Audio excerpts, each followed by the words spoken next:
All right, ladies and gentlemen, boys and girls, children of all ages, this is Seattle Pandemonium Shutdown Day 430, I think? 430, I think? So what's going on? What's going down is, well, we've got rocket attacks into Israel from the Gaza Strip, I guess.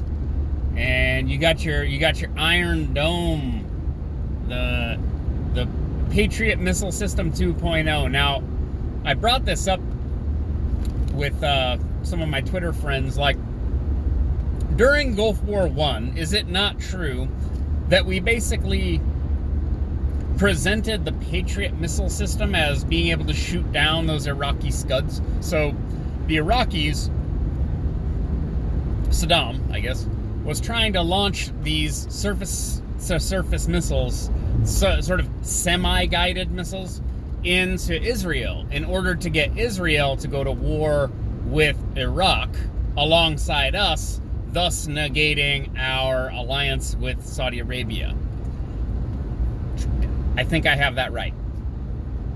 And we deployed the Patriot missile system. Now, the Scuds that the Iraqis were firing were much bigger than the rockets that, like, Hamas, I guess, is firing now from, like, the Gaza Strip, right? So, the Iron Dome system, you know, that was 30 years ago, you know, the Patriot missile system. So that allegedly didn't work. That's my understanding. Is it didn't really work, but we said it worked in order to get them to stop firing their missiles, because then they were like, well, it's not working. But the Iron Dome, I mean, there's some crazy videos. I'll include some links in the description where they seem to be knocking, you know, rockets. And I say missiles. Is there a difference between a missile and a rocket? Is a missile guided and a rocket isn't? But if you presuppose where the rocket is going to land, does that then make it a missile? But then also they say, like, sling stones and bows and arrows, like, those are missiles. And javelins and such. I don't know. Maybe there's some semantics there. But, well, anyways, there's explosives raining down from the sky over parts of Israel because, again, Hamas. I don't want to just say Hamas. I've seen that it's said that Hamas is the ones who are doing this, but oh, God, shotgun Mike, please, just stay in the thing. Is it really? Oh, whatever. Okay, no more shotgun Mike. Shotgun Mike gave up. Okay. No. Israel, Hamas, rockets. I mean, the framing. If I just go by the framing that is a sort of, it might be a false dichotomy being presented to me, which is, well, the Israelis are just trying to. They're just you know. They're the beset upon Jews of the world trying to make a state for themselves. And then you have these, you know, bloodthirsty Palestinians that want to drive them into the sea. And then there's the Palestinians. We live in an apartheid state and the Israelis are oppressing us, and this is our only means of protesting them is through violence because, you know, we can't, you know, we don't have the support, maybe even from other Arab nations, to push back against the Israeli occupation of the homeland of all these various people. That's the dichotomy. Is the Israelis are poor, set upon Jews, and then the Palestinians are these poor, set upon, you know, Arabs, Muslims. I mean, aren't there Christian Palestinians? I mean, isn't that a thing? But what's the end game here? Like, this is why I'm generally kind of like, I hate to say agnostic, but I don't want to say indifferent. I'm going to say like agnostic about like Israel-Palestine stuff is just because I don't feel like a lot of people make a lot of sense about it. If you're an Israeli and people are firing rockets at you, then yeah, you'll be mad.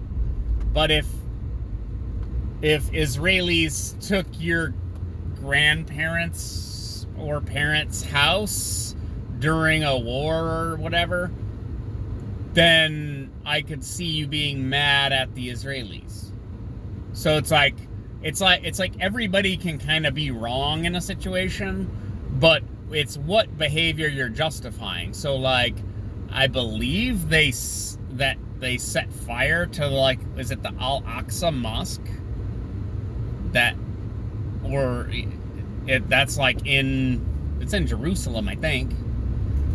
Like, they set fire to that, and like, as a non-believer, I'm like, oh God, that's not okay. Like, it's not okay to like burn down churches and mosques and stuff. Like, it is very important to people, and you know that, which is why you burned it. It's like why we have like people burn down churches in America. Well, a lot of times it is for the insurance money.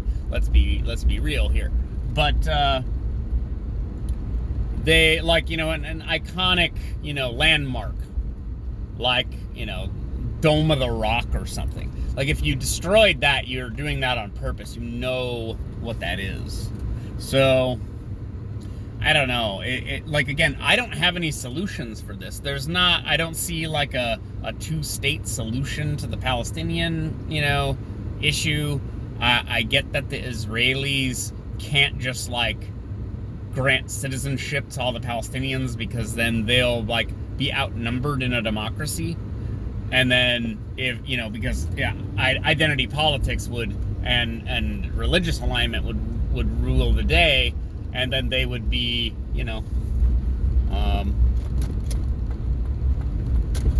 they would lose all political power by democratic norms. But yeah, it's like in an ideal world, people wouldn't shoot rockets at each other, but then also people wouldn't be like policing each other and building walls to keep other people out. But at the same time, like an imperial, like the post-colonial powers created the state of Israel. Am I wrong? Like, they said, hey, this place is now Israel, and it belongs to the Jews who are escaping from, the global diaspora. They're undiasporing and heading back to some kind of central location. Like, is that not what we're dealing with here? So there's, again, like, I think there's no solution. I don't see a solution. The Israelis aren't going away. The Jews aren't going away. The Palestinians aren't going away. So they're just going to continue to sort of like kill each other until something, like, until one side capitulates to some kind of agreement. I mean, what's the agreement? Like, what's the resolution? Like, oh, we agree to all just live together and not hate each other. I mean, okay. I mean, that's the solution ultimately, but that's like, it's not really gonna happen anytime soon. All right, that might just be video 1 for today. I'll talk to you guys later. Bye.